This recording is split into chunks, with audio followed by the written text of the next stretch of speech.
செந்தில் பாலாஜி வழக்குல தமிழக அரசு இழுத்தடிக்க பார்க்கலாம் கண்டனம் தெரிவிச்சிருக்காங்க.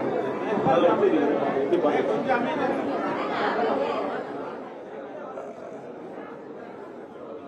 செந்தில் பாலாஜி வழக்கில் அவர் அம்புதான், அவரை ஸ்கேப் கோட் ஆக்கிறதுக்கான அந்த எய்தவர்கள் மாட்டிக்க கூடாதுன்னு அதை எடுக்க பார்ப்பாங்க. அதுதான் உண்மை. தொடர்ச்சியாக பல்வேறு வழக்குகள்ல தமிழக அரசுக்கு திமுக அரசுக்கு உச்சநீதிமன்றம் கண்டனம் தெரிவிச்சிருக்காங்க.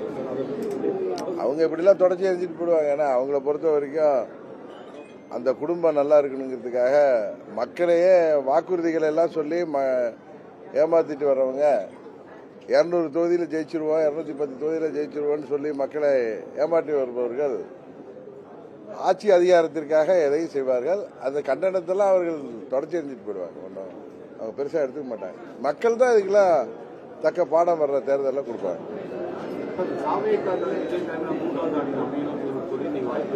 அமையணும்னு சொல்ல தமிழ்நாட்டில் எத்தனை நீங்க கேள்வி என்ன கேட்டாங்கிறத நீங்க கேட்டீங்கன்னா 3வது அணியில அணையுமா 4வது அணியில அமையுமான்னு கேட்டாங்க. அமையறதுக்கு வாய்ப்பு இருக்கு. ஏன்னா நம்ம திரு விஜய் அவர்களின் அறிக்கை, அவருடைய தீர்மானங்கள், அவர் பேசுறதெல்லாம் பார்த்தா அவர் தலைமையில் ஒரு அணி அமைப்பதற்கு முயற்சி செய்கிறார். ஏற்கனவே நண்பர் சீமான் வந்து தனியாக தான் நிற்பேன் இருக்காரு. அதனால 3-4 அணிகள் வர்றதுக்கு வாய்ப்பு இருக்குன்னு சொன்னேன். நீங்க கேள்வி கேட்டதுனால நான் சொன்னேனே தவிர நானா அதை எழுத்துலாம் சொல்லலை. யூகத்துக்கெல்லாம் பதில் சொல்ல முடியாது. நாங்கள் ஏற்கனவே தேசிய ஜனநாயக கூட்டணியில் இருக்கோம். ஒரு கூட்டணியில் இருக்கிறப்ப அழைப்பு கொடுக்குறாங்க. இது கல்யாணமா அடுத்த வீட்டு கல்யாணத்துக்கு போயிட்டு வருது. நேற்று அவர் எடப்பாடி பழனிசாமி பேசுறப்ப தேசிய ஜனநாயக கூட்டணியில் தமிழகத்தில் அதிமுகவும் நாங்களும் இருக்கோம். அதிமுக பாஜக கூட்டணியில் பல கட்சிகள் இருக்காங்கிற மாதிரி ஒரு முரண்பாடாக என்ன முரண்பாடு? அவர் சொல்றது கரெக்டான. ஏற்கனவே நாங்கள் தேசிய ஜனநாயக கூட்டணி 2024 தேர்தலில் மீண்டும் மோடி அவர்கள் பிரதமராக வேண்டும் என்பதற்காக தமிழகத்தில் உருவாக்கப்பட்ட கூட்டணி தேசிய ஜனநாயக கூட்டணி. அதில் நான் அண்ணன் பன்னீர்செல்வம் அவர்கள்லாம் இணைஞ்சிருந்தோம். தேர்தலையும் போட்டிட்டோம். அப்ப நீங்க சொல்றவர் வந்து தனியா போய் 3வது அணியா நின்னாரு. அந்த கட்சி இப்ப எங்க கூட வந்திருக்கு. அதனால அவங்களுடைய கூட்டணி பாஜக அவங்க ஏதோ அதுக்கு என்ன ஒரு அர்த்தம் சொல்றாங்க, இல்ல அதுக்கு ஏதோ ஒரு வார்த்தையில ஏதோ ஜாலம் பண்றாங்க. நான் சொல்றது யதார்த்தத்தை சொல்றேன். நாங்க எல்லாம் தேசிய ஜனநாயக கூட்டணியில இருக்கோம்.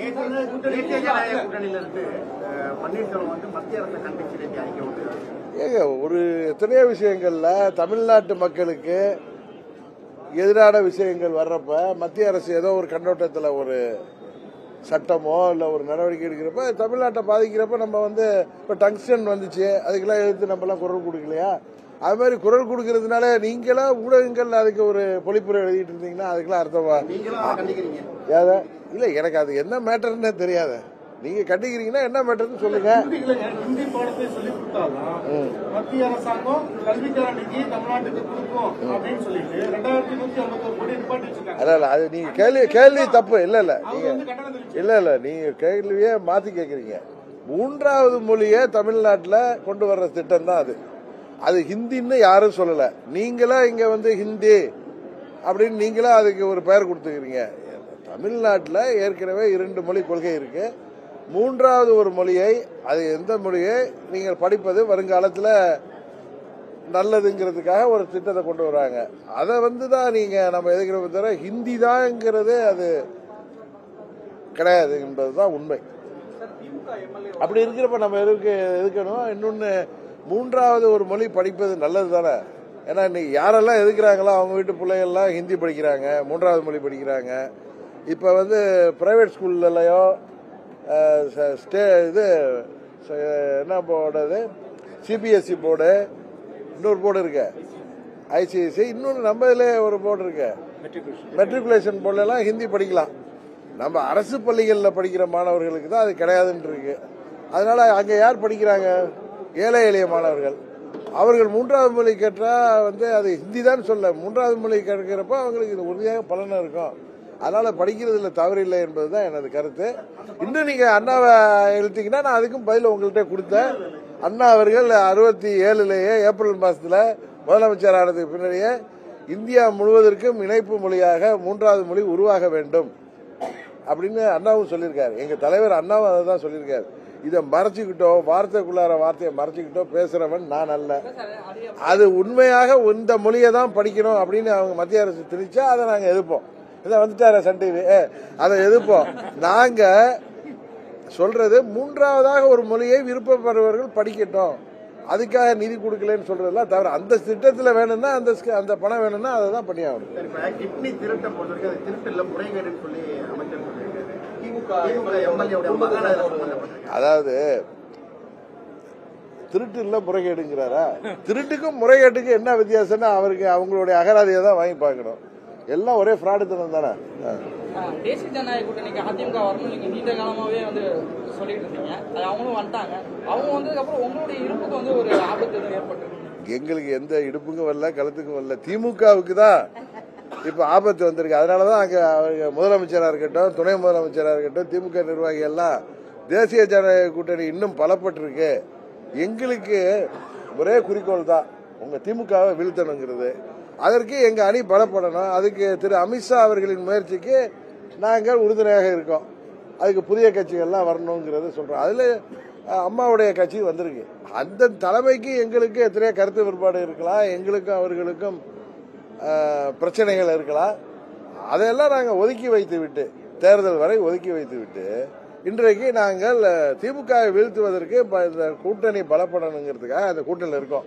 அதனால எங்க இடுப்புக்கும் ஒன்றும் பிரச்சனை இல்லை, கழுத்துக்கும் ஒன்றும் பிரச்சனை இல்லை. எங்களால் தான் போன முறை திமுக ஆட்சிக்கு வர முடிந்தது என்பதை உங்க மாதிரி ஊடகத்தை சேர்ந்தவர்களும் அரசியல் வல்லுநர்களுமே பல பேட்டிகள்ல பல டிபேட்ல சொல்லியிருக்காங்க. அது நானே சொல்லிக்கல. நாங்கள் அமித்ஷா அவர்கள் 21 செய்த முயற்சியின் பொழுது நாங்கள் அதற்கு ஒத்துழைப்பு கொடுத்தோம். திமுக வீழ்த்த வேண்டும், ஆட்சிக்கு வந்து விடக்கூடாதுன்னு.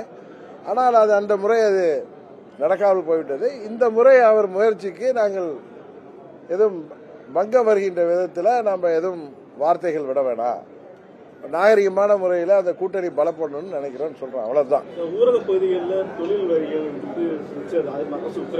டீ கடைகள், பெட்டி கடைகள் உட்பட எல்லாருக்கும் அதை நேற்றே நான் அதுக்கு கண்டனம் பண்ணி அறிக்கை கொடுத்துருக்கேன். அதை விட்ரா பண்ணணும் தமிழ்நாடு அரசு. அதாவது திராவிட மாடல் ஆட்சியில் ஜாதியை ஒழிச்சிட்டோம், எல்லாத்தையும் 100% ஒழிச்சிட்டோம்னு சொல்றாங்க. ஆனா எல்லா இடங்கள்லயும் இப்ப ஜாதி சண்டைகளும் கொலைகளும் ஆணவ படுகொலைகளும் முன்ன இருந்ததை விட அதிகமாயிட்டு தான் இருக்கு. அது பேரை மாத்த உள்ளங்களை மாத்தணுமே தவிர பேரை மாத்திட்டு நம்ம ஏமாத்துறதுல ஒண்ணும் கிடையாது. ஓபிஎஸ் இணைத்துக் கொள்வதற்கான காலம் முடிஞ்சு போச்சு அப்படின்னு சொல்லி இபிஎஸ் சொல்லியிருக்காரு. அதே போல உங்களை இணைப்பதற்கான காலம் பதில் சொல்லும் அப்படின்னு இருக்காரு. இது என்னை பொறுத்த வரைக்கும் வர்ற டிசம்பர் மாதத்துல எல்லாம் உங்க கேள்விகளுக்கு எல்லாம் பதில் சொல்ற மாதிரி எல்லா கூட்டணிகளும் உருப்பெற்றோம். அந்த நேரத்தில் நேரம் வரும், உரிய நேரம் பதில் சொல்லாது. அந்த நேரத்தில் நானே உங்கள் கேள்விகளுக்கெல்லாம் உங்கள் விருப்பங்களுக்கெல்லாம் பதில் சொல்லுவேன். எங்க தொகுதியில எங்க கட்சியில யாரெல்லாம் தகுதியான வேட்பாளர்களோ அவர்களெல்லாம் உறுதியாக நீங்கள் விரும்புகிறபடி அவர்கள் எல்லாம் போட்டியிடுவார்கள். ஸ்டாலின் முகாம்ல ஸ்டாலின் முகாம் நடந்திருக்கு. தொடர்ந்து இந்த 1000 ரூபாய் ஸ்கீம் திரும்ப தகுதி உடையவர்கள் தான் வளர்ந்து தகுதி இல்லாமல் திரும்ப அந்த சர்ச்சைகள் திரும்ப இல்லைங்க. அவங்க தேர்தல் வாக்குறுதியில் குடும்ப தலைவிகளுக்குன்னு சொன்னாங்க. அப்புறம் எல்லாருடைய அழுத்தத்தின் காரணமாக தான் எனக்கு தெரிஞ்ச 1.5 வருஷத்துக்கு முன்னாடி அந்த ஸ்கீமை இம்ப்ளிமெண்ட் பண்ணாங்க. அப்போ தகுதின்னு குடும்ப தலைவிகளில் குடும்ப தலைவிங்கிறத தாண்டி என்ன தகுதி இருக்குன்னு தெரியல. இப்போ அவங்களுடைய ஆட்சி மீது மக்களுக்கு கடுமையான கோபமும், இந்த ஆட்சி மோசமான ஆட்சியாக நடைபெறதுனால எங்கே பார்த்தாலும் ஊழல் முறைகேடுகள், கொலை கொள்ளை, போதை மருந்து புழக்கங்கள் என இந்த ஆட்சியில் சட்ட ஒழுங்கு சரியில்லாமல் இருக்கிற காரணத்தினால பயந்து கொண்டு உங்களோட ஸ்டாலின்ங்கிறாரு. ஏன்னா மக்கள் அவரோட இல்லாத காரணத்தினால இப்போ எப்படி திடீர்னு அவங்களால எல்லாருக்கும் கொடுக்க முடியும்னு சொல்றது, அந்த தகுதிகளை மாத்திக்கிறாங்க. அப்படி பார்த்தா இப்போ யாருக்கெல்லாம் கொடுக்குறாங்களோ அவங்களுக்கெல்லாம் விட்டு போன மாதங்களுக்கும் கொடுக்க வேண்டும் என்பதுதான் நியாயமா இருக்கும். உறுதியாக இதுவரை இந்தியாவில் குறிப்பாக சுதந்திரத்துக்கு பிறகு தமிழ்நாட்டில் நடந்த ஆட்சியில் இப்படி ஒரு மோசமான ஒரு சட்டம் ஒழுங்கு கெட்டுப்போய் கிடக்கின்ற ஆட்சி இதுவரை நடைபெறவில்லை என்பதுதான் எல்லா இடங்களிலும் நாங்கள் செல்ற இடங்கள்லாம் பொதுமக்கள் பேசிக்கொள்வது. உறுதியாக பொதுமக்கள் இதுக்கு ஒரு முடிவு கட்டுவார்கள். இந்தியா கூட்டணிக்கு திமுக தமிழ்நாட்டில் தலைமை தாங்குது. உங்க கூட்டணிக்கு தமிழ்நாட்டில் தலைமையாக யார் இருப்பார்? எங்க கூட்டணிக்கு திரு அமித்ஷா அவர்கள் ஏற்கனவே அதுக்கு பதில் சொல்லியிருக்காரு. அதை திரும்ப திரும்ப என் வாயால சொல்லணும், அவர் வாயால சொல்லணும் நீங்க எதிர்பார்க்காதீங்க. அமித்ஷா என்ன சொல்லியிருக்காரோ அந்த பதில் தான் எனது பதில். தமிழக வெற்றி கழக வெளியிட்டாரு. தமிழக வெற்றி கழக செயலி உறுப்பினர் சேர்க்கை செயலி வெளியிட்டாரு. ஒவ்வொரு கட்சிக்கும் ஜனநாயக ரீதியாக ஒவ்வொரு கட்சிக்கும் அவங்க கட்சியை பலப்படுத்துவதற்கும் தேர்தலை சந்திப்பதற்கும் அவர்கள் பல்வேறு முயற்சிகள் செய்வாங்க. இப்போ நாங்கள் ஒவ்வொரு தொகுதியாக போய் கிளை செயலாளர்லேருந்து வட்ட செயலாளர்லேருந்து ஒன்றிய செயலாளர் நகராட்சி செயலாளர் வரை எல்லாரையும் சந்தித்து தேர்தலுக்கு தயார்படுத்துகிறோம். அது மாதிரி அவர் ஒரு முறையை கையாளுறாரு, அவ்வளவுதானே. அதை போய் நம்ம என்ன பார்க்க வேண்டியிருக்கு. தொடர்ந்து பாஜகவுக்கு எதிராக திமுக அது அவங்களுடைய கொள்கையா இருக்கலாம். ஓபிஎஸ் வந்து ஒரு கூட்டம் வச்சிருக்காரு. கூட்டணியில தொடரலாமா வேணாமான்னு ஒரு முடிவு எடுக்கப்படுற மாதிரி சொல்லப்படுது. சொல்லப்படுவது, கேட்கப்படுவது, நினைக்கப்படுவதுக்கெல்லாம் நாம் பதில் சொல்றது கிடையாது. முன்னாள் அமைச்சர் ராஜேந்திர பாலாஜி ஒரு ஸ்டேட்மெண்ட் வந்துருக்காரு. கண்ணீர் விட்டு ஒரு ஸ்டேட்மெண்ட் வந்து நான் வந்து மிரட்டப்பட்டேன் இருக்கலாம் சொன்னேன். அதை வந்து எப்போ சொல்றாங்க தேர்தல் கேட்டு என்ன எப்ப மிரட்டப்பட்டாரா? கடைசியா அவங்க உள்ள இருக்கும்போது அது எனக்கு தெரியலங்க. நம்ம ஒரு தெரியாத விஷயத்துல போய் நம்ம பதில் சொல்வது நன்றாக இருக்கு. பிரதமர் வருகையின் போது நீங்க ஏதோ தனியா சந்திக்கிறதுக்கான வாய்ப்பு? நான் இங்க திருச்சியில் தானே கேட்டீங்க அன்னைக்கு மேரியட் ஹோட்டல்ல. நான் அவரை சந்திப்பதற்கு நான் பர்மிஷன் கேட்கலன்னு ஏற்கனவே சொன்னேன். தொடர்ந்து பாஜகவுக்கும் சீமான் நாம் தமிழர் கட்சிக்கும் எதிர்ப்பு தொடர்ந்து தெரிவிச்சுட்டு வராங்க. அப்படி இருக்கக்கூடிய சூழ்நிலையில எடப்பாடி பழனிசாமி வந்து தமிழக வெற்றி கழகமும் அல்லது சீமானும் வந்து இந்த கூட்டணியில் சேரலாம்னு சொல்லியிருக்காரு. அதை எப்படி பார்க்கலாம்? தமிழக வெற்றி கழகமும் இதுக்கு பதில் சொல்லியிருக்காங்க.